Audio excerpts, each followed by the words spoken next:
Hi, hello everyone. This is Nikhil from Stable here, and today we're going to be doing a reaction video to Oversimplified. So yes, so this will be Oversimplified World War One part, not part one per se, but yeah, the parts are extremely short, like 5-6 minutes. So I'm just going to be doing both parts in one video. So yes, so let's start.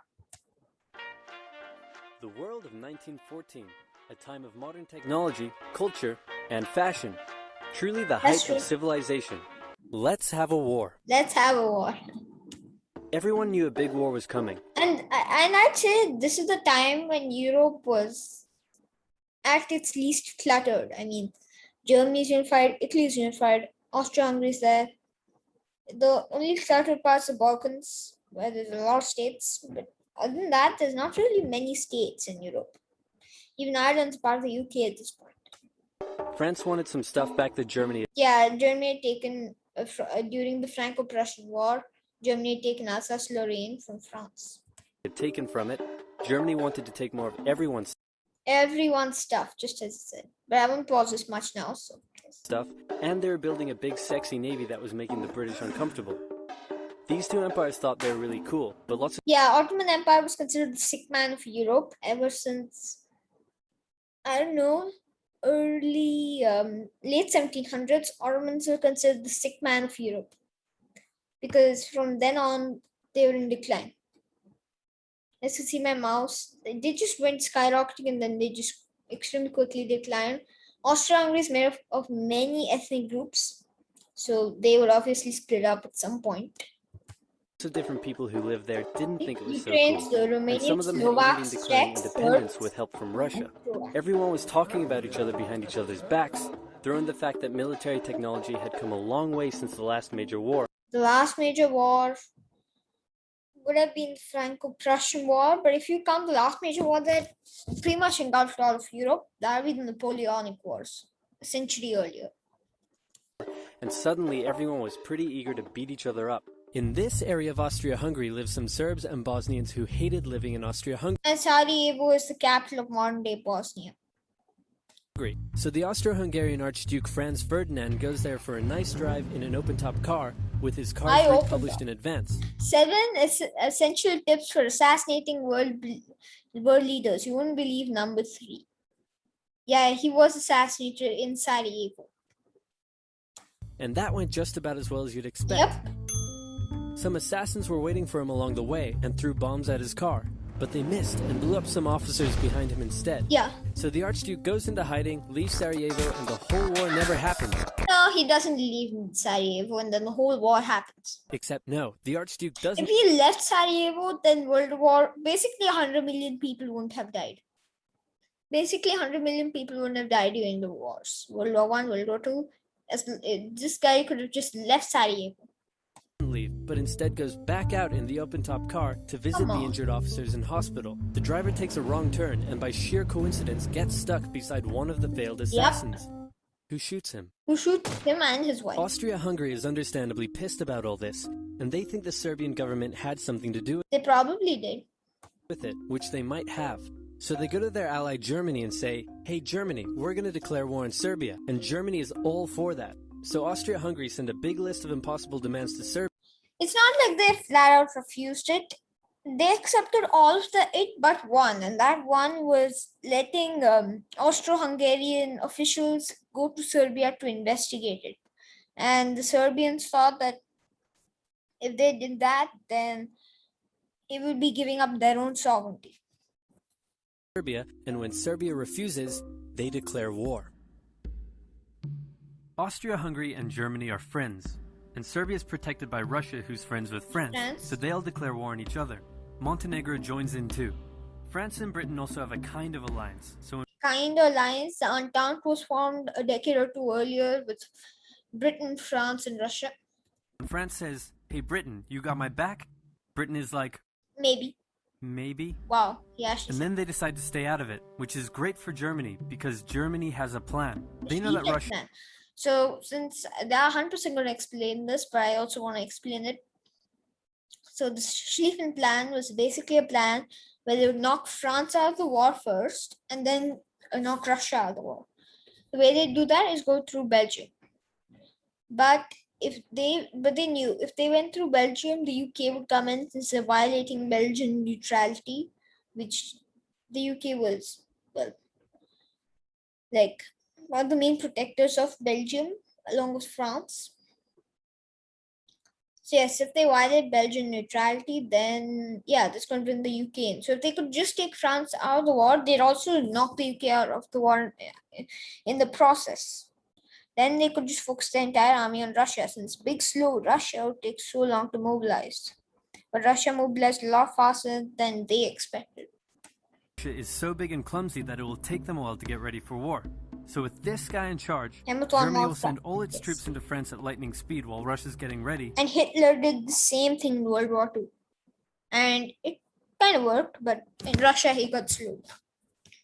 Defeat France, then move all the troops to Russia and defeat Russia, and then we all speak German and eat Pfefferpottast every day. Just one problem. France has loads of forts and defenses along its German border, and Germany can't... Yes, but the Maginot Line was not constructed yet. It was not constructed after the war.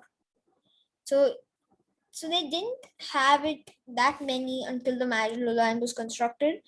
And question, where's Luxembourg? I mean, shouldn't that be there? Anyways, so Germany could have actually sent the divisions here and not get the UK in the war, which could have made them win. Can't waste any time fighting them, so Germany decides to go around them through Belgium. Yep, and that's exactly what I said. Belgium is neutral, but Germany wants to march 750,000 troops through it to get around France's defenses. They're hoping Belgium will just kind of sit down and shut up, but they don't. They fight back, and they're pretty good too, so they slow the Germans down. What's worse is that Britain shows up, and they're pretty pissed that Germany's invading neutral countries. So now Britain declares war on Germany. So Germany push on through Belgium and commit some atrocities along the way. They also wear spikes and sometimes skulls on their uniform. Yeah, so that's just crazy, so you look like the bad guy, but yes. So if you're trying to not look like the bad guys, good job. The Allies have a propaganda extravaganza, and this starts having an influence around the world, notably in America. The US President Woodrow Wilson... I'd say he's the worst US president ever. Democrats wouldn't say that. I don't live in the US, I don't know much about US politics, but I know that there are Republicans and Democrats. So that's pretty much it. But I know Woodrow Wilson was a Democrat, I believe. So yeah, so Democrats would say he's a much better president than I would say. I mean, I personally don't get my support from any of them. But yeah, I just have my opinions on presidents, and I consider Woodrow Wilson to be one of the worst US has had. Sees himself as a bit of a Jesus figure, and spends most of the war trying to get everyone to just hug it out. But there's also a large population of ethnic Germans living in the United States. Yes, and ethnic Germans, I believe, almost outnumber the English in the US. And when the war first broke out, they were like, yay, Germany. But now that they're committing atrocities in Belgium, they're less enthusiastic. Let's play Spot the French Soldier. He's right there. Did you see him? Easy, right? He's wearing a bright blue uniform with red trousers. That's what they get the same uniform from the Napoleonic Wars. And do you know who else spotted him easily too? The Germans. So when the French were slowly marching in columns through the countryside, the Germans easily tore them to shreds with their giant guns. Yep. All the nations involved in this war went in with an old... Okay, wars and adventure. Being in charge is so cool. Cavalry is really effective. Dying for your country is awesome. Okay, so war used to be an adventure until artillery was invented and people started dying more often. Bayonets, okay. So most of you watching might not know a bayonet. A bayonet was basically like a knife or dagger. They used to attach to a gun, and then you used to charge the enemy using that. And cavalry is basically horses. And yeah, they were very effective until artillery was invented. Then that could just scare off them, or they could tear them to shreds. Dying for your country is awesome. It was awesome until this war. Old school war mentality. And all of them had to update their... Okay, so Serbia, no boots, I mean. No boots meaning you're going barefoot. Come on. No helmet also for any of them.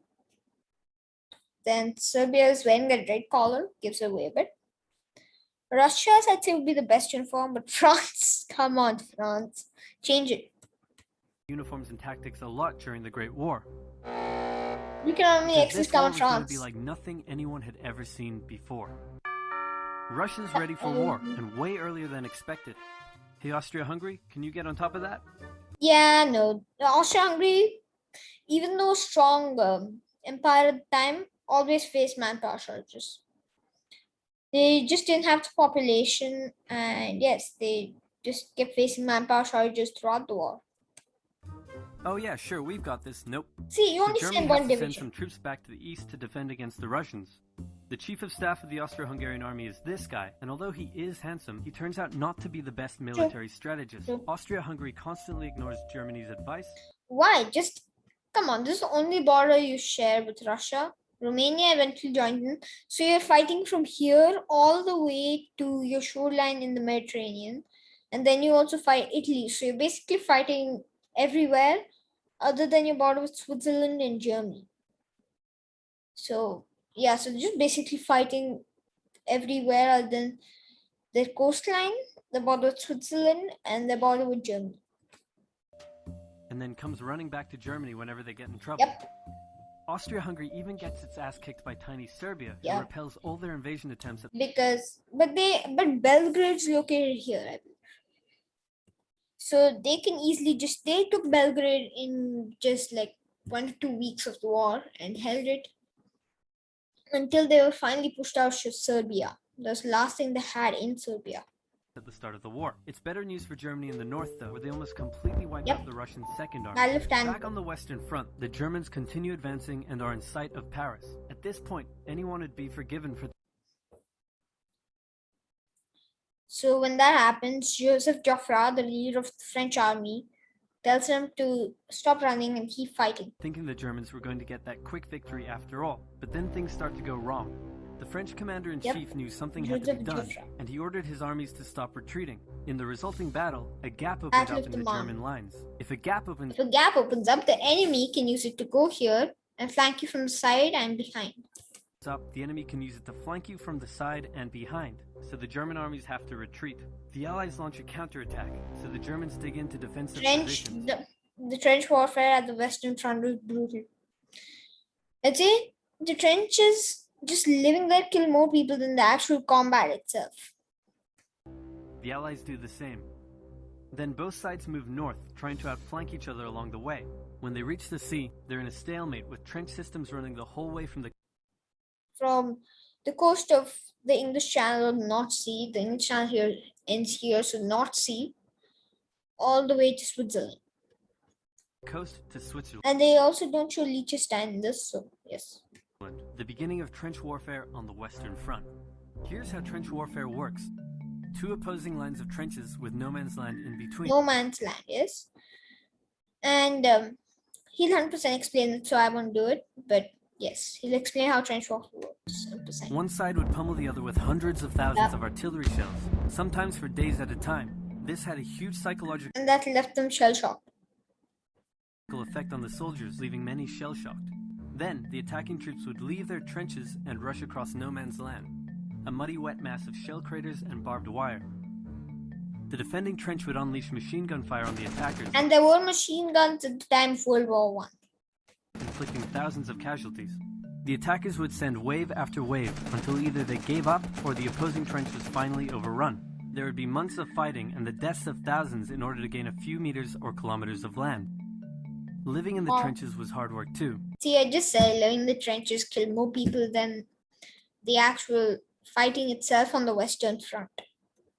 Corpses, mud that could swallow you whole, pools of poisonous water, rats, disease, the smell. It's insane that millions of soldiers put up with these conditions and commanders ordered them to do so for years. Wow.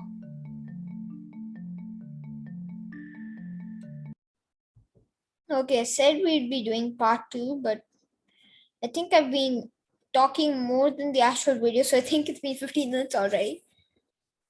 So yeah, so that'll be it for today. I'll be uploading so tomorrow we'll be doing part 2. I'll be uploading a gaming video around 6 o'clock, maybe 3-4 o'clock. Yes, so that's it for today. And please smash the like and subscribe button. Every like, subscribe, and comment helps this channel a lot. Thank you for watching, and bye.